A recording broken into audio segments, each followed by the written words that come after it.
So, well, I'm just going to introduce the cast and then we'll get right into it. Tafadzwa Bob Mutumbi, Teddy Mangawa, Privilege Mtendera, Chaona Mtore, and Eddington Atitongo. And Sandra Chidawanyika Goliath. So, as usual, like I had said before, that we're going to have a talkback session. And the first question that I'm going to ask you guys, what struck you about the play? Anything that you want to talk about, what struck you about the play?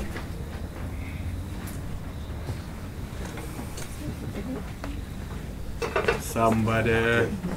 Well, I'll start. I think I grew up. I was born in Mbari in the '60s, and it's been a while since a story that reminds me of something that I know about a lot.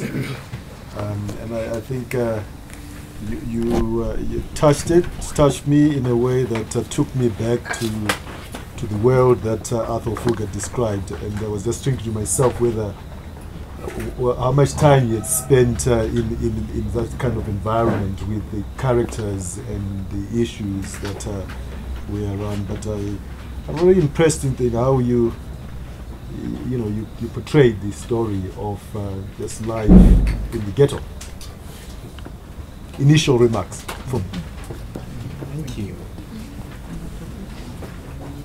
Yeah, in addition to the substance itself, the rhythm, the various tone and the various weights. So I felt captive. I didn't realize we spent an hour and a half. And so we are all into each of the character, the way they were played. So that was the key element for us to make sure that, especially for me not speaking English that well, so it was captivating. It was quite good. That's the first element that. And the way the actor were, they make us live it. We were living the, it was great, excellent, bravo.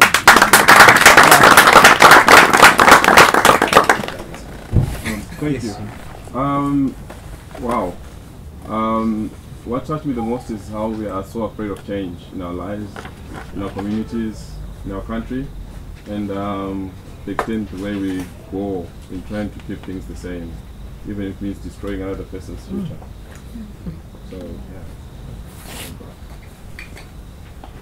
Okay, I'll start by saying that was amazing, because it took me down to memory lane, early 90s when I was young. And there used to be the Shebeen behind the grill. For me, it is bringing all the thoughts of the past, and I guess.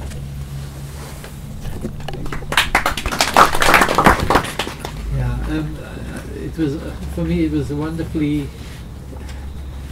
moving kind of statement, also of the almost impossibility of men and women understanding each other.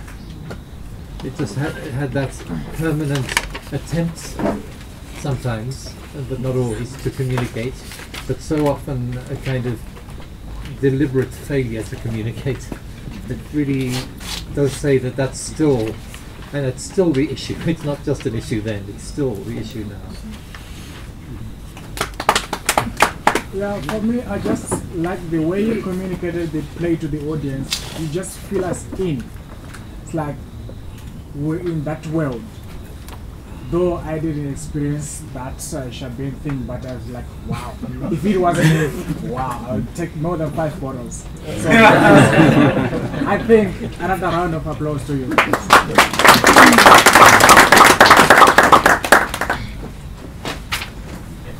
Yeah, first of all, I'm visiting here from the United States to Zimbabwe for the first time, actually the first time in Africa. Wow. With my kids who are teenagers, and to have them captivated by this this reading was amazing, because it doesn't take, it takes a lot to have a captive So that's the first thing that was very, grappling for me. The next thing was the story itself. I mean, it had us pretty much at the edge of our seats, following every reading very, keenly. So thanks again to the members of the staff that really did a wonderful job, and very excited to be here first of all, and thank you all for everything.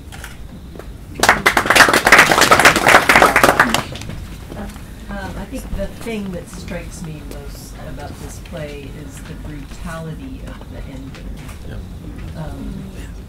How he can walk out on her, and how quickly she bounces back to that other person that she has used to survive. We were talking about this a little bit before, but I hate this ending. It's so realistic. It's so believable, but it's so horrible. True. In the same line, as a human, you were expecting a happy ending. Mm-hmm. Especially the way they were all coming up, we were hoping that it won't end up that way. And they made us believe we had it, and then boom. But the hell, where is he? So we are a bit sorry. Can I just say that this setting in apartheid South Africa and in Rhodesia at the time, growing up, say in Mbare, we grew up around. You wake up in the morning, your parents are one person. They go to town, they are someone else. They come back, they are someone else. So it's not difficult for me to understand the shift and the change of reality. It was that world. It made people who grew up in Mbare, in Alexander, in Soweto, able to actually have these world views and be able to just change tomorrow if you need it. You just pick your bags and you're someone else. So it's reflective of that time, but it's interesting to see how people read it today, and how whether we're still the same or whether we are now able to see what may be normal. Just to piggyback on what it's saying, that was actually one of the main things that we talked about when we started this process, like the first day, how we talked about how the past had an effect and how it was. And, all of us found it very, very interesting. And one of the main things that I picked the play for, exactly what you mentioned, like the ending, that was one of the things. I'm like, okay, I'm reading the play, and then this just happens, everything just turns around. I'm like, okay, this is a good story that nobody's going to see it coming, but when it comes, they're going to be like, oh my God, why did that happen? Love it for that. Good. Anybody else? Sure. What struck me about the play is this line that I picked up from the play, which says, I'm not the landlord of that street of Mark down there. Everybody owns a plot. Yep. And I thought it's quite true of our nature as human beings. We want to believe the worst of everyone else, but we don't want to look at our own selves, at how we interact with others, and also and how we've also lived our lives. But we're so quick to judge. We're so quick to judge people like Winnie.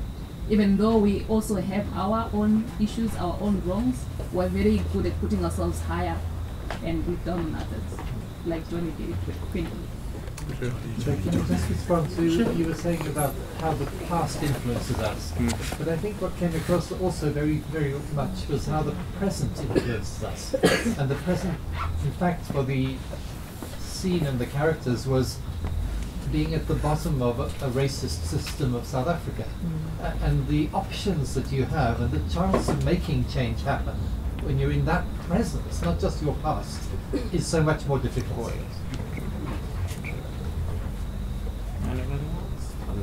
Sure. Another element that strikes me is that the story, the whole setting, can be put in a completely different environment, which is not that past South Africa.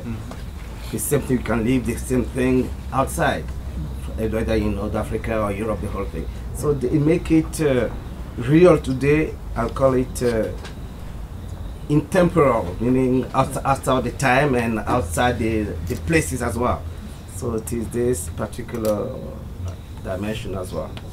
Probably by the way they, not just the story, but the way they present it to us to make us feel that, well, I really did not feel, to be honest, I did not really feel the background of the South African, or it was not the element that really struck me, because I could feel it from other backgrounds as well. I enjoyed how he controlled all these men around. Oh yes, oh yes, oh yes. Controlled them off, left, right, and Please marry me.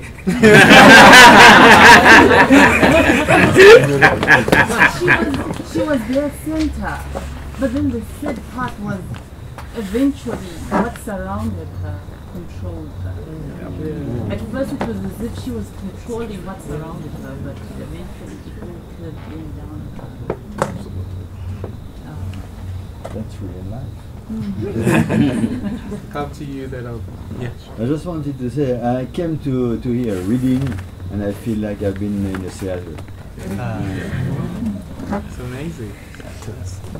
So one of the things that I noticed within the story was that there's a lot of individual stories within the story, the context of the story itself. And one thing that hit me was the survivability of the human spirit and the human being to not accept what's going on within themselves, but to strive to be better and to strive to improve their lives. And I actually picked that up from every single one of the characters that was participating in the story. And that is not an African thing, it's a human thing that, I mean, you can actually transcend to any civilization or any people, and that was very gripping to me. Okay, I'll just take the last two people. Yes. For me, it was the theme of money, because we think that when you have money, then everything is good. But then also how you get money also affects how we feel about the money that we hold in our hands. And for me, when Patrick, actually when she said she was selling the Shebeen, I was like, oh no! You know? I should have been like, no, it's okay, go with your morals. But inside I was like, no, you know, don't sell that. I mean, rags, I mean, Queenie, really? So it's just the theme of money and how important it is in our lives. And yes, just that, yeah. I'll just take one last person if there's anyone who's burning. Yes. I was going to say, the performance was really excellent. I really felt unsupported. And I think, yeah, it was a great choice of a play. And definitely, for me, I think I felt the difficulty with dreaming. And it's interesting just to see, I think someone else mentioned this, but like what is still affecting anyone who sort of wants to make a change, and all the different elements that play into it in terms of positive and negative influences. So I think, yeah, I just wanted to say thank you.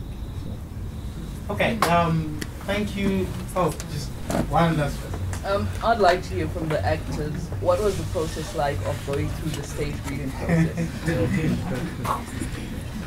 Just in brief. I think they all get to say something.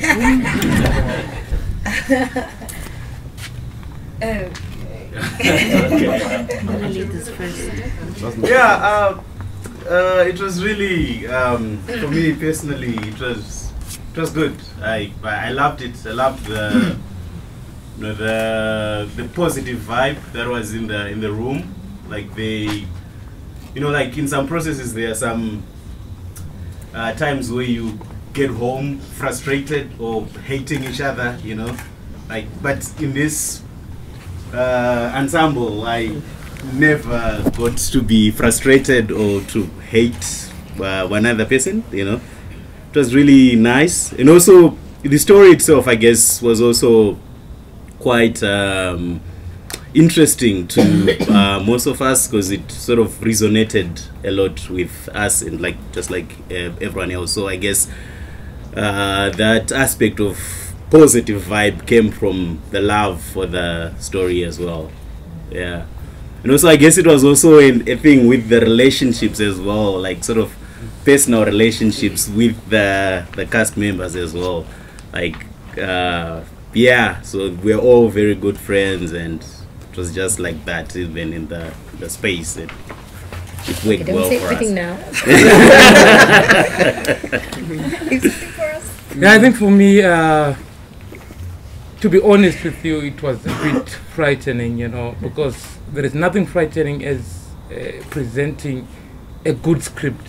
You know, you want to do justice to the script, because we both agree that this script is good. You know, despite from coming from South Africa, written by Athol Fugard, but it's a good script. So honestly speaking, I had sleepless nights thinking about it, because I really wanted to do justice to the script and also to the character and other characters as well. But it was a good learning process. We learned a lot, and nice team, good team. We worked very friendly and hard. I like to also say and top what he just said, because we had a very few days to do this, which is like 5 rehearsals, which is the most. We have more than that. So it was like really intense. When you get to rehearsal, you knew we're not joking, we are working. And when you leave, you're working again at home. And so, but then as well, like these guys said, we are all friends. We've all kind of shared the stage together before. And it was great. And also respecting each other, besides the fact that Gideon is a young director and I've been in the industry longer than he has been. I thought, and he's a friend of mine, I thought maybe it would be hard working with him, but then it was, I guess it also came down to the discipline of being an actor, that I had to be disciplined, that I'm the actor and he's the director. And yeah, so we worked very well together. And every day, even right now, I am drained.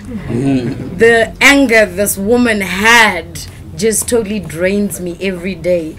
So it was just great, and even my voice is like gone. So but I totally enjoyed every day. The 5 rehearsals we've had, it has been awesome. And yeah, I just want to say thanks to the team as well. They were just great.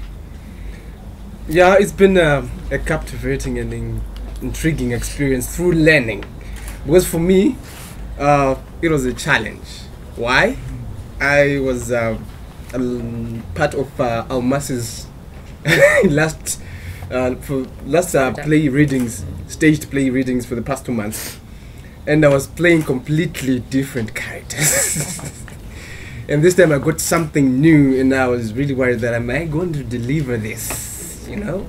But at the end of the day, I'm glad that the audience received it well, and thank you, the A-team. So the experience has been like, well, like I always say, it's like chaka paf. We don't even know what that means. Well, for me, I'll say it was a good script. You know how Athol writes his text. You know, it's different from our own Zimbabwean writers. So as a character, you really want to dig deep into that and think about that text. You know, Athol writes. But as a team, we worked so well. We believed in ourselves. We worked as a team, and yeah, it was chakapa.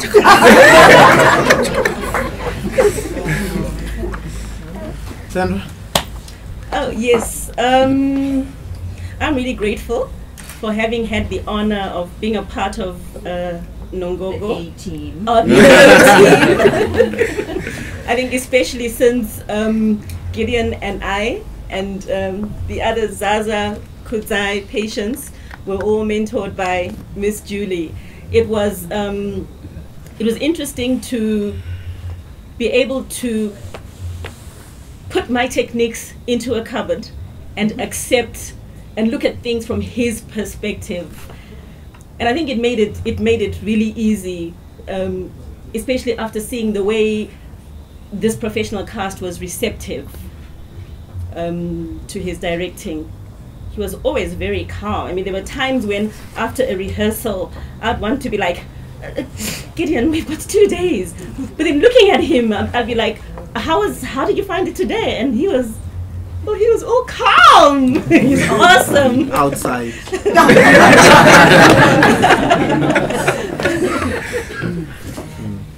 And why don't you speak?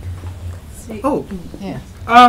For me, it was wonderful. Yes, I mean, like Preview rightly said, all those guys, when I got into the industry, they were all there already. And yeah, he wants to say that, but he did direct my first professional show. He did. So it was fun that I got to direct such an amazing cast, because we've got Nama award winners, Nama men, I don't know how many times nominees, and all that right there. I mean, it was an amazing cast. And obviously when I got into the process, I was a bit afraid. I was a bit intimidated. But I just said to myself, dude, you've got this job, so you've got to deliver. And they received me very, very well. You know, obviously there were times when I'd feel like, what's happening here? It seems like everything is not going the way I want it to.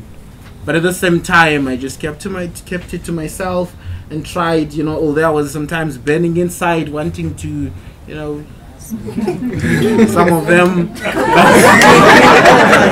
But they never knew. They never knew. I'll just keep it in there. Now we know.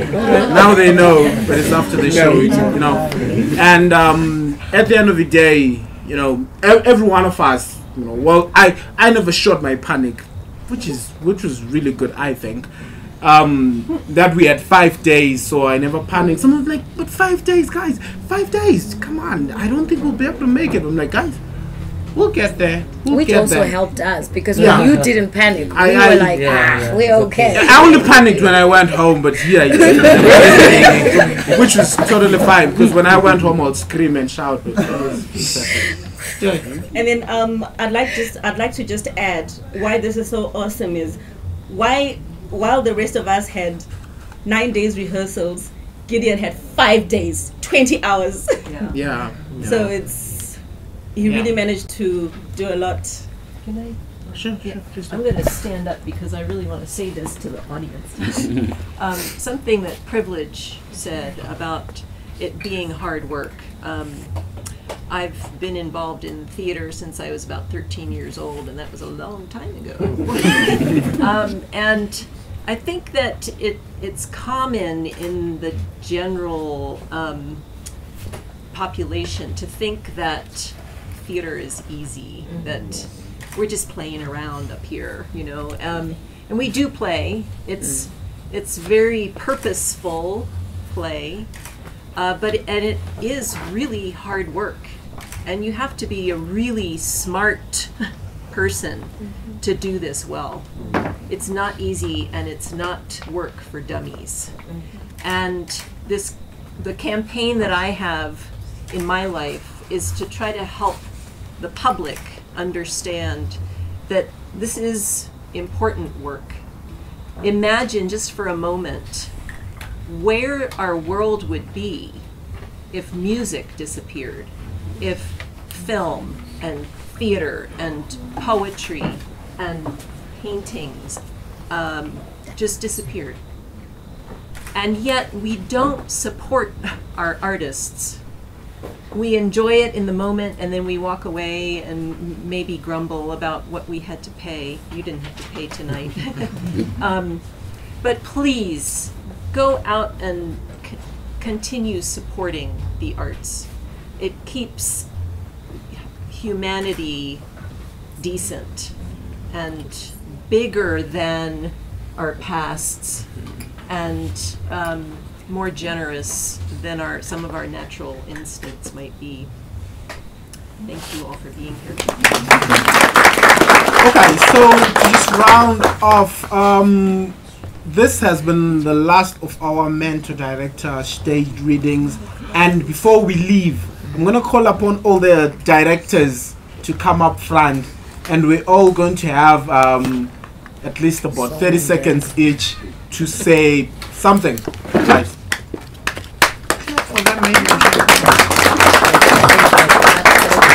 The other one is sitting at the bank. We can chant his name when she comes.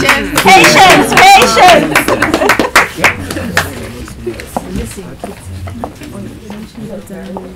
Oh, and then there's Kudzai Sevenzo. She's not around at the moment. She's doing a show at Reps, so she couldn't make it today. So what we want to say is we just want to say thank you to Miss Julie for this whole process. It has been amazing. I learned a lot. Personally, I learned a lot, and I don't think I would have had a chance this early in my career to be able to get to direct such a wonderful cast. Thank you very much. Well, I've got a lot of things that I want to say, but thank you so much, Miss Julie. I learned a lot from the first time that we did our stage reading to the time when Patience did a stage reading, and and to the time that I did my own and the ones that followed. And I really appreciate how you have worked with people, how you treat each and every person that you come across with grace, and how you bring positive reinforcement into the room. And thank you. I keep learning from you. Thank you. 30 seconds. Miss Julie, it's been an amazing, not just 9 months, it's been an amazing 3 years from when we did Raisin in the Sun, the very first reading you introduced to Zimbabwe, to Necessary Targets, and up to now. It's just so awesome having a mentor who you can at 8 o'clock call and say, look, I'm stuck, and she remains so positive. That's one thing I'm going to miss about you. And we all know how expensive, anyone from Econet here? How expensive airtime is at the moment, and how hard it is to get Wi-Fi connectivity. But just you calling us back for an hour just to assure us and give us those tips like what you did with me, it really helped. It gave me the confidence that I didn't have. Thank you so much for believing in me and everyone else. Well, with me, Julie holds a very special place because in 2012, when I didn't know how to start with a Raisin in the Sun, we met by pure coincidence, and I almost drove back when I pulled up to her mansion because I wasn't sure what to expect. But I walked in and Julie was very down to earth. And I think what sums it up best for me is a quotation that says something along the lines of, a teacher's influence is infinite because you never know where it will end. So thank you so much for everything you've planted in us, for what you've done for Almasi, and a great tribute to you is what we each go on to do with the gift that you've planted in us. So thank you very much. Her almost as awesome boss lady, some of her nicknames, yeah. So thank you.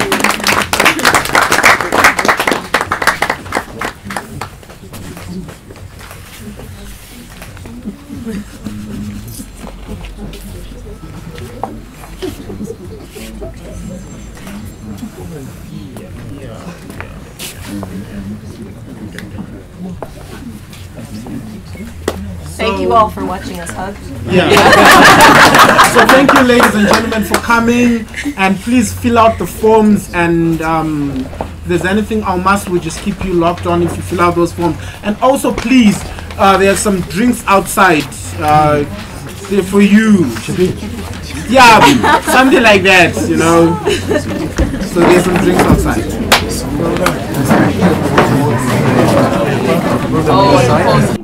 So Gideon, I was really impressed with the reading this evening, especially because for this reading, I really haven't been on site and involved in the rehearsals. And I'm curious to know if there were some dramatic ups and downs for you. Yes, definitely. I mean, it's like you're looking forward to doing a reading. You know, I was looking forward for some time, and you know, we had postponed it for some time, and I was hoping to get a lot of direction and a lot of you know, help, you know, guidance and everything. But at the same time, when I realized that I was not going to get it, I just said to myself, I've got to just step up and work.